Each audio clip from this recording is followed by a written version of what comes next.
मुंशी की कहानी।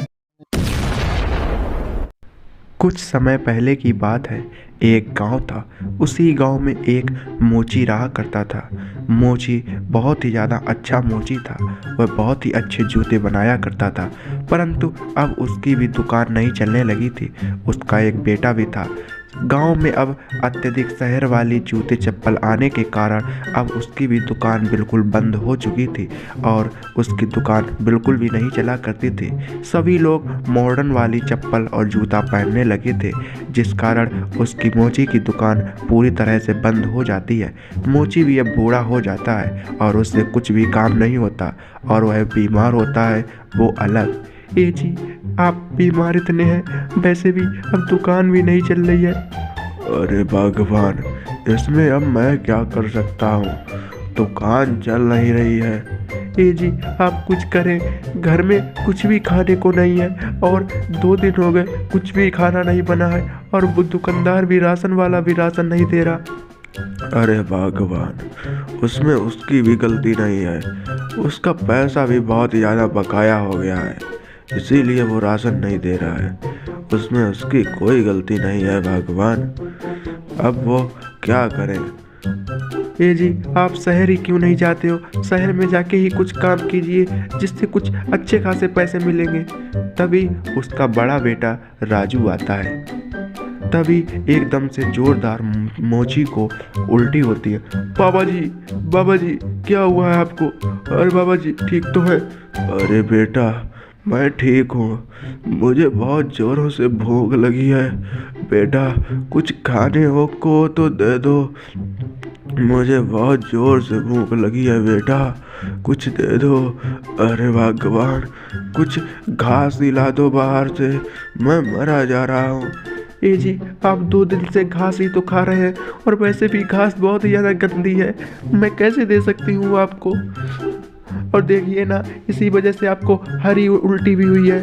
अरे भगवान, मैं मरा जा रहा हूँ, मुझे बहुत ज़ोरों से भूख लगी है। बेटा, मेरी बात ध्यान से सुनो।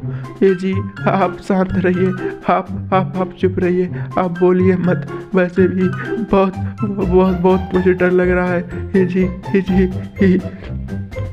अरे भगवान, मेरी बात सुनो बेटा, तुम यहाँ से चले जाना, तुम लोग शहर रहना, वरना मेरी तरह भूखे ही मर जाओगे। अरे पापा, अरे मैं ऐसा नहीं होने दूंगा।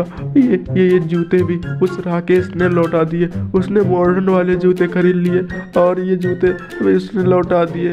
अब मैं क्या करूं, दुकान तो बिल्कुल भी नहीं चलती। अरे भगवान, अरे बेटा, अपनी रक्षा करना और शहर जाकर कुछ ही काम करना, यहाँ पर बिल्कुल भी मत रहना, नहीं तो भूखे ही मर जाओगे बेटा। तभी इतना कहते कहते मोची कराते कराते अपने प्राणों की त्यागने की बलि आ जाती है। उसे बहुत ज़ोर से एकदम से खून की उल्टी आती है और जैसे ही खून की उल्टी आती है तो वह तुरंत ही मर जाता है। यह सब देखकर उसकी पत्नी रो रो कर पीट पीट कर अपनी सारी चूड़ियाँ धरती पर पटक के तोड़ देती है। अब उसका बेटा भी बहुत ज़्यादा दुखी हो जाता है। वह लोग अपने पिताजी की मरी हुई बातों को याद कर रहा था। उसका बेटा राजू बहुत ज़्यादा ईमानदार था। वह अपने पिताजी की बात ही सोच रहा था कि उसके पिताजी ने उससे क्या कहा था, जिस कारण वह तभी अपने पिता की कुछ लकड़ियों को इकट्ठा करके उनका अंतिम संस्कार कर देता है और वही लगभग 13वें दिन कुछ 5 पंडितों को खवा कर उनकी 13वीं भी कर देता है, जिस कारण फिर राजू और उनकी माँ दोनों सभी लोग अपने गांव के घर खेत खलियान सारे बेचकर शहर की ओर प्रातः काल निकल पड़ते हैं और सारे घर खेत इत्यादि चीज़ें बेचकर शहर में रहने के लिए चले जाते हैं। तभी वह किराए पर कुछ कमरा लेते हैं। उन्हीं कमरों के आसपास में एक राकेश और दूसरी तरफ अय्यर नाम का एक आदमी रहा करता था। अय्यर दरअसल पानी पूरी बेचा करता था और राकेश कुछ काम किया करता था। अरे भाई, कैसे आए हो? हाँ, तुम तो घर में ही बैठे रहते हो, जब यहाँ पे आए हो तो काम क्यों नहीं करते? अरे भाई साहब क्या बताऊँ, सभी लोग कहीं जाते हैं नौकरी के लिए, सभी लोग डिग्री डिग्री पूछते हैं। मेरे पास तो सिर्फ ये जूता चप्पल बनाने की डिग्री है।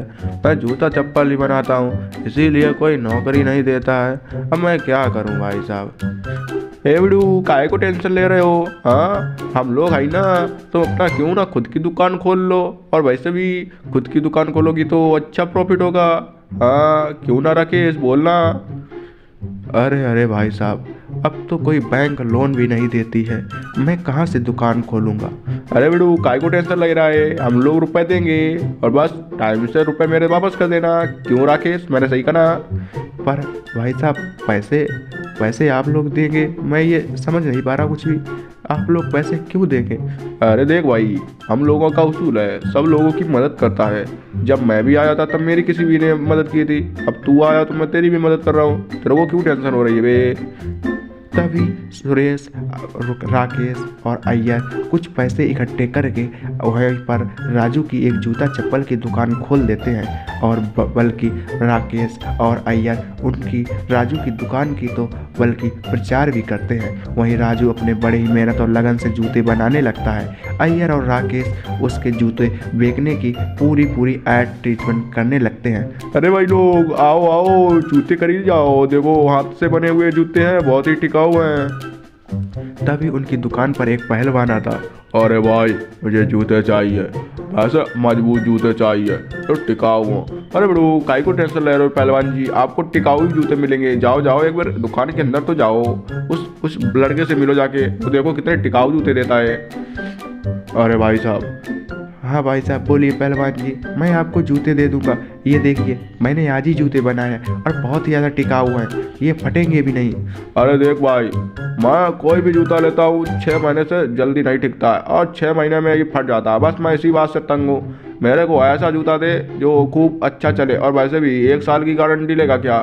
ए भैया, 1 साल की गारंटी जरूर लूँगा, बस ये जूते ही एक्सपेंसिव है, थोड़े महंगे मिलेंगे। देख भाई, मुझे महंगे से कोई दिक्कत नहीं है, जितने भी महंगे हो, बस फ़र्क इतना है कि वो टिकाऊ होने चाहिए। हाँ भाई, क्यों नहीं, तेरे को जूते मिल जाएंगे, बस तू 2000 रुपये दे दे। हाँ, 2000 रुपये तो मैं दे दूंगा, बस जूते नहीं फटने चाहिए। हाँ भाई, 1 साल की गारंटी भी ले ले। तभी वह उस आदमी को 2000 के जूते बेच देता है। आगे की कहानी देखने के लिए सब्सक्राइब करें और देखते रहें मुंशी की कहानी।